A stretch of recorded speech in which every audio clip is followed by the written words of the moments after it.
Hi guys. ഇന്നലെ റോന്ന് cinema തിയേറ്ററിൽ പോയി കണ്ടു. ഒന്നും പറയാനില്ല മോനെ, പടം ചുമ്മാത്തി. ഏ ഇയാളെന്താ ഇങ്ങനെ പറയുന്നതെന്ന് വെച്ചാൽ, ഞാനെന്താ ഇങ്ങനെ പറയുന്നതെന്ന് വെച്ചാലേ, ഈ സിനിമയിൽ ഒരു മിസ്കാസ്റ്റിങ്ങോ ഒരു അൺവാണ്ടഡ് സീൻസോ ഡയലോഗ്സോ ഒന്നുമില്ല.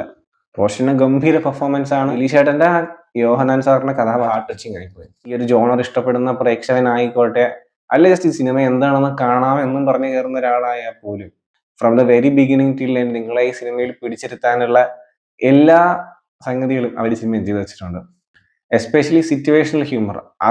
അതിന് ചിരിക്കാത്ത ഒരു പ്രേക്ഷകനും. പോലീസുകാരൻ അയാളുടെ നിസ്സഹായ അവസ്ഥ കൊണ്ട്, അല്ലെങ്കിൽ വളരെ സെൻസിബിൾ ആയിട്ട് പറയുന്ന ഓരോ ഡയലോഗ്സ്, അതിപ്പോ സീരിയസ് ആയിക്കോട്ടെ കോമഡി ആയിക്കോട്ടെ, അതൊക്കെ ഓഡിയൻസ് ആ സെൻസിൽ ഉൾക്കൊള്ളുന്നുണ്ട്.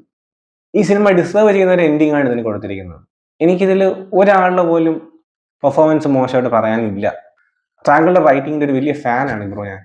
എസ്പെഷ്യലി ഇലവിട പൂഞ്ഞിറ എന്ന് പറയുന്ന ഇത്രയും ഗംഭീര ഒരു സിനിമ എടുത്ത താങ്കൾ ഈ സിനിമ മോശമാക്കില്ല എന്നൊരു എക്സ്പെക്ടേഷൻ എനിക്ക് ഉണ്ടായിരുന്നു. അതിന് മുകളിൽ നിൽക്കുന്ന സിനിമയാണ്. നിങ്ങളുടെ വീട്ടിൽ ഒരു പോലീസുകാരനോ കാര്യോ ഉണ്ടെങ്കിൽ അവരുടെയൊക്കെ ലൈഫിൽ അവർക്ക് കണക്ട് ചെയ്യാൻ പറ്റുന്ന ഇൻസിഡൻസ് ആണ് ഈ സിനിമയിൽ സംഭവിച്ചിട്ടുള്ളത്. ഈ സിനിമയിൽ പറയുന്ന ഓരോ കഥാപാത്രങ്ങളുടെയും ഡയലോഗ്സും നമുക്കത് റിയൽ ലൈഫിലുമായി റിലേറ്റ് ചെയ്യാൻ പറ്റും. ആണ് ഈ സിനിമയുടെ ഏറ്റവും വലിയൊരു സക്സസ് എന്ന് പറയുന്നത്. പിന്നെ എടുത്തു പറയേണ്ടത് യോഹനാൻ സാറിന്റെ ക്യാരക്ടറാണ്. ചില നിമിഷങ്ങളിൽ യോഹനാൻ സാറിന്റെ ചില ഡയലോഗുകൾ നമ്മളെ വല്ലാതെ മനസ്സിനൊരു വിങ്ങലായി പോകും. കണ്ടിറങ്ങിയപ്പോൾ 100% സാറ്റിസ്ഫൈഡ് ആണ് ഈ പടം. ചില മൊമെന്റുകൾ വല്ലാതെ നമ്മളെ മനസ്സിനെ വിഷമിപ്പിക്കുമെങ്കിലും ചില മൊമെന്റുകൾ നന്നായി ചിരിപ്പിക്കുകയും ചെയ്യും.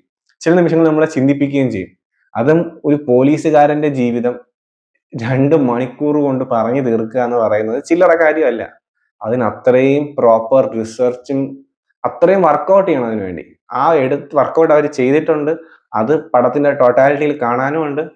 നിങ്ങൾ സിനിമ തിയേറ്ററിൽ തന്നെ പോയി കാണണം. ഇതൊരു OTT പടമല്ല, സ്ട്രിക്റ്റ്ലി ഇത് OTT പടമല്ല. ഇപ്പൊ നിങ്ങൾ നല്ലൊരു സിനിമ തിയേറ്ററിൽ പോയി കാണണം ഈ വീക്കെൻഡ് എന്ന് പറയുകയാണെങ്കിൽ എനിക്ക് 100% റെക്കമെൻഡ് ചെയ്യാൻ പറ്റുന്ന ഒരു സിനിമയാണ് ദ്രോന്ത്.